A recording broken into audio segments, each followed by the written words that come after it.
حاسه ان السنه جريت، مش كده؟ انا كمان حسيت كده.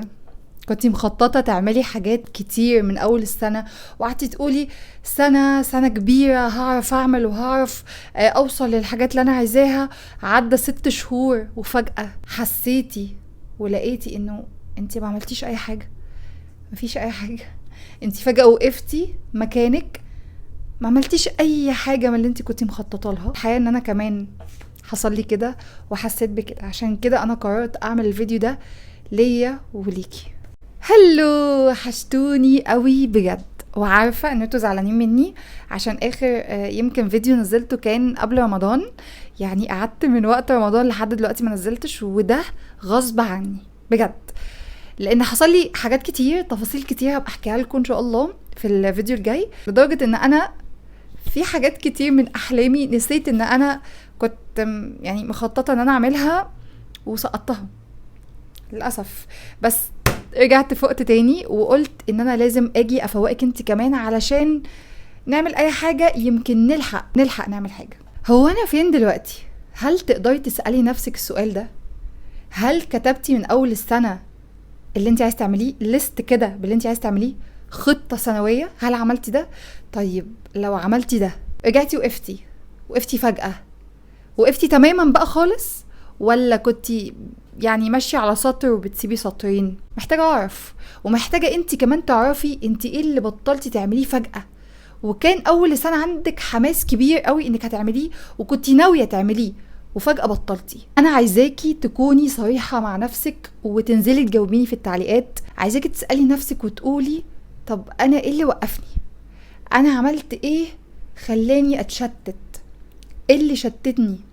ليه فجأة وقفت؟ يعني انا بالنسبة لي كده هحكي لكم يعني في الفيديو ده، انا وقفت فجأة علشان انا غيرت شغلي في وقت ما كانش الطف حاجة، بس كنت متحمسة اغير شغلي وفجأة غيرته، وكل الخطة اللي انا كنت رسماها وانا في شغلي القديم فجأة لقيت نفسي بنشغل بحاجة تانية، وبشغل جديد وبناس مختلفة وبحياة مختلفة في شغل تاني مختلف، غير طبعا الحزن والكآبة اللي انا كنت عايشاهم، لان انا لما بتعود على ناس او لما بتعود على فايبس معينة، بيئة معينة، بتتغير فجأة، بيحصل لي زي هاك كده، بترب فجأة. فيمكن هو ده اللي خلاني اقف.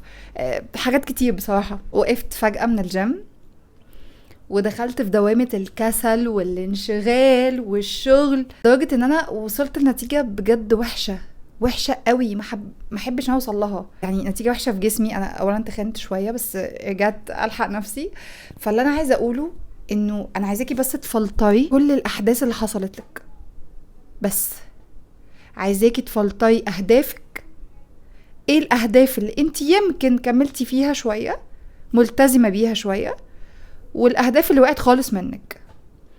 وعايزاكي تفلتري الاحداث اللي حصلت لك. هو انا ايه اللي حصل لي؟ انا ايه اللي شتتني؟ بس فاول خطوة لينا عشان ترجعي تاني اقوى وتفوقي نفسك، انك بس تعملي فلتر.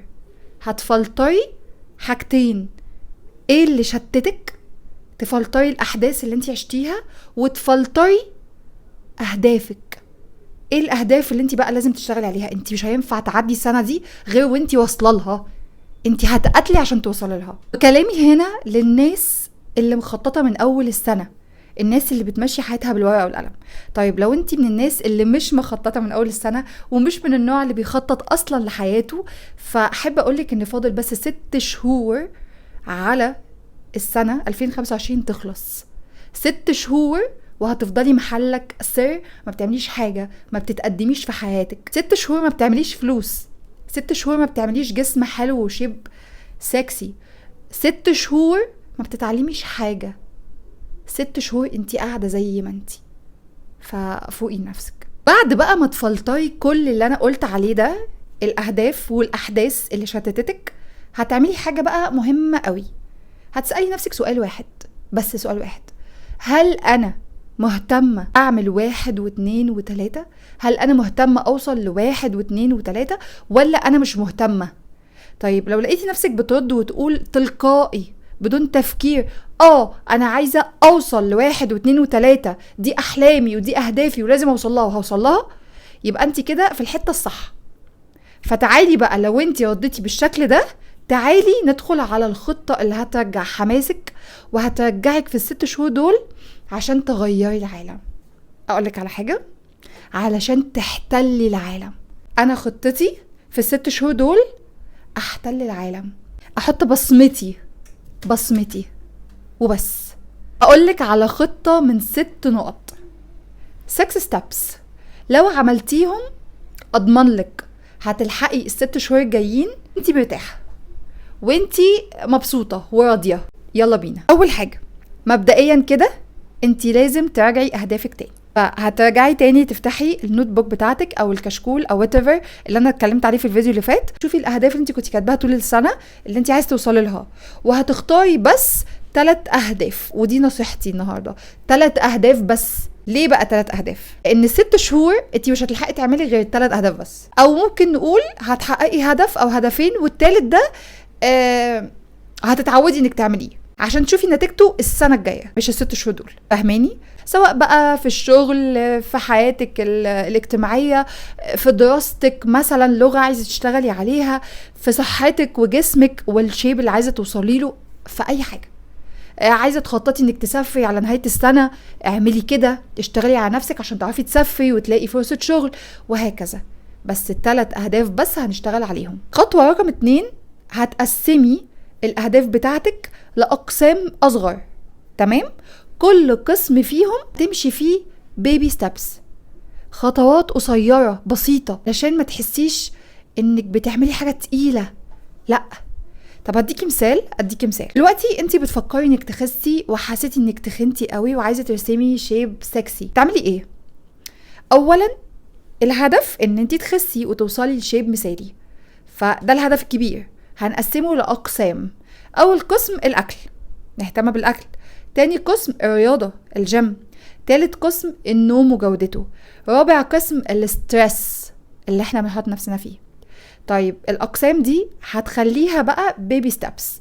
مثلا الاكل، والله انا همنع السكريات، يلا اول بيبي ستاب. تاني بيبي ستاب، والله انا هقسم وجباتي، مثلا بدل 3 وجبات هخليهم 5 لو انا عندي شراهه في الاكل.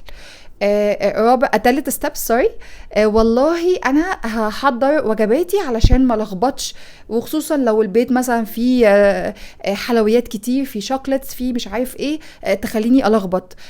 رابع ستيب، والله انا هظبط مواعيد اكلي وهكذا.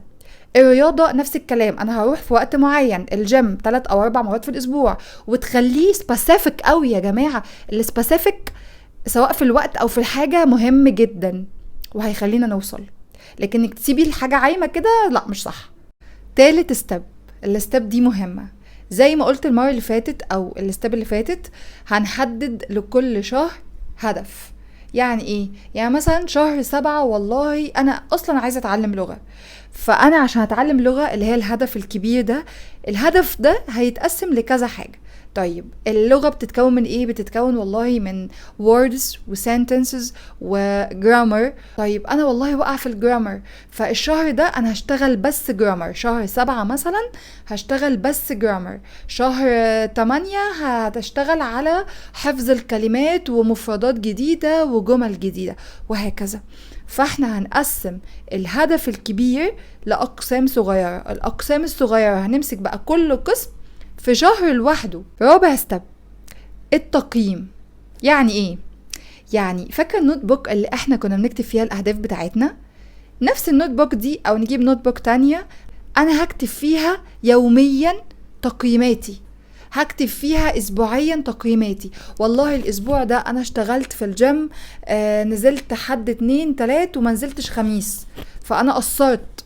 طب والله انا اشتغلت على الابس تمرين 1 2 3 وسقطت التمرين الرابع وهكذا. والله انا زدت عضل بنسبة كذا، والله انا نقصت كام كيلو كذا وهكذا. ده اللي بتكلم فيه. فاحنا لازم نقيم نفسنا، ما ينفعش نمشي الدنيا كده اللي هو بنكتب والدنيا ساحت على بعض. خامس ستيب، الستيب دي من اهم الستيبس اللي انا هقولها في الفيديو ده، وركزي معايا فيها. وقفي جلد ذات، كفاية. ايه المشكلة؟ عادي، وقعنا، فشلنا، تخنا، بتحصل. بتحصل في احسن العقلات، عادي، مش نهاية العالم. هترجعي تقفي تاني على رجلك وترجعي تاني تكملي اللي انتي بدأتيه وهتوصلي. بس خليكي دايما مؤمنة هنا ان انتي هتوصلي، لان هو الطبيعي ان احنا نقع ونطلع ونقع ونطلع. فمش لازم بقى نقعد نجلد في ذاتنا، نجلد ليه؟ احنا بنتأثر، هنتأثر وهنقعد مكاننا مش هنعمل حاجة. خلاص بقى خلينا قاعدين. حبيبتي انتي بني ادمة بتحس، مش روبوت، فهماني صح؟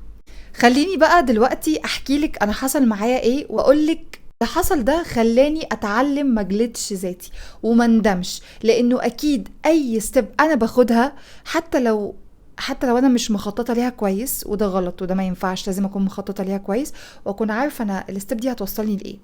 بس لو نفترض انه خلاص انا خدت الستيب ولبست، خليني بقى اقولك انه ما ينفعش اندم، ما ينفعش ازعل، وما ينفعش اجلد ذاتي. زي ما قلتلك من دقايق، لو تفتكري ان انا غيرت شغلي، بس مش هي دي المشكلة ان انا غيرت شغلي. المشكلة هنا ان انا خدت قرار تغيير شغلي ده في وقت غلط جدا. الوقت ده انا كان المفروض قدامي شهر واترقى في شركتي القديمة.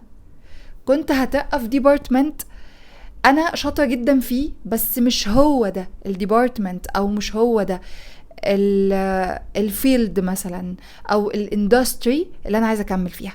انا كنت عايزه اكمل في الماركتينج، بس انا ما كنتش بشتغل في الماركتينج. تمام. فالشركه الكبيره بدون ذكر اسمها، شركه كبيره من اكبر شركات الريل استيت في مصر، انا كنت شغاله فيها في حته مش حتتي، وجات لي فرصه ان انا اشتغل في حتتي في شركه اقل بكتير منها. فاللي حصل ان انا خفت للفرصه تضيع، فخدت القرار على اساس ان دي فرصه وانا ما ينفعش افوتها، لازم اغتنم الفرصه دي. فطبعا لما خدت القرار ان انا لا خلاص هاخد الفرصه، سبت ترقيتي اللي كان فاضل عليها شهر وابقى سينيور في مجالي، او في المجال اللي انا كنت بشتغل فيه. انا حاليا في مجال الماركتينج، المجال اللي انا حبيت طول حياتي وتمنيت طول حياتي ان انا اشتغل فيه. فاوكي اخدت الخطوه وبقيت بشتغل في المجال. بس القرار ده ما كانش احسن قرار، ما كانش احسن قرار. مش عشان هروح اشتغل في المجال بتاعي، لا خالص، ما كانش احسن قرار في الوقت ده.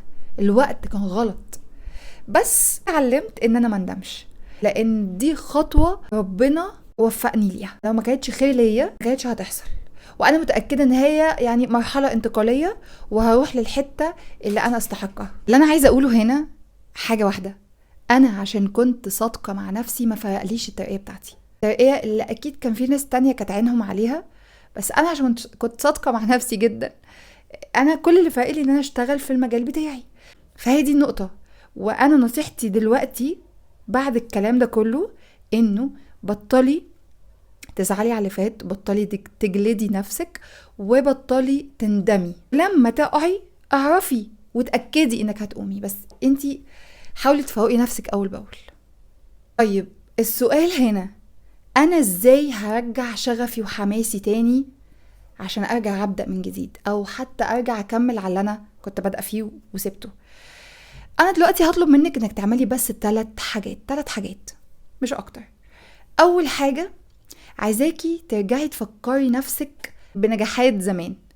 انتي نجحتي في كام حاجة زمان، انا متأكدة من حاجة زي كده شور. فعايزاكي ترجعي تبصي كده على الصور اللي انتي كنتي ناجحة فيها وتفكري نفسك بيها، وتعيشي تاني التجربة دي في خيالك. الله قد ايه انا كنت ناجحة، الله قد ايه انا كنت جميلة، قد ايه انا كنت مؤثرة. تاني حاجة، انا عايزاكي اي خطوة تعمليها في حياتك حتى لو انتي بقيتي تصحي وتنامي في وقت واحد لمدة اسبوع، عايزاكي تحتفلي بده. احتفلي بده، اعملي احتفال، جيبي لك شوكولاتة، احتفلي مع نفسك، خلي صحابك يحتفلوا بيكي، وهكذا. اللي هتخليكي وتحمسك انه لا يلا انا بنجح. الحاجات الصغيرة دي بتفرق. تالت خطوة بقى، عايزاكي تدخلي على يوتيوب وتتفرجي على القصص بتاعة الناس الملهمة، قصص الناس الملهمة اللي نجحت في حياتها رغم الإعاقات وفشل اللي مرت بيه كتير. بس اعملي دول وصدقيني هيرجع لك شغفك وحماسك. الخلاصة، انا عملت الفيديو ده علشانك، عشان افكر نفسي ان انا قادرة ارجع تاني افوق واكمل. شاركتك التجربة بتاعتي بتاعت ان انا غيرت شغلي وقد ايه انا كنت خايفة وتربيت وخسرت الترقية بتاعتي، عشان اعرفك انه بلاش تندمي، وان اللي جاي اكيد اكيد احسن لينا. عشان كل بنت شايلة جواها حلمها وبتقول طب هو انا هحققه، هتحققيه ومش بعيد، انتي هتحققيه فعلا، بس فوقي وقومي اقفي تاني على رجلك، ولسه فيكي نفس، يبقى لسه عندك المقدرة انك تقومي وتغيري العالم، تحتلي العالم. عايزاكي تحت في تعليقات تقولي لي بس على هدف حتى واحد ناوية ان شاء الله تركزي عليه في ال6 شهور الجايين، وانا هتابع معاكي في الفيديوز الجاية وننجح سوا. وبس كده وصلنا لنهاية الفيديو، للأسف خلص على طول. ما تنسيش تنضمي للشانل وتعملي سبسكرايب، وكمان فعلي زر الجرس علشان لما انزل الفيديو الجاي يجيلك على طول. ولو استفدتي من الفيديو ده وكلامي لمس جواكي حاجة وحفزك ان انتي توصلي لأهدافك ان شاء الله في خلال 6 شهور جايين دول، ما تنسيش تشير الفيديو ده مع اكتر الناس اللي بتحبيها عشان هما كمان يستفادوا. Trust me، انتي قادرة تغيري العالم. اشوفك تاني على خير. باي باي.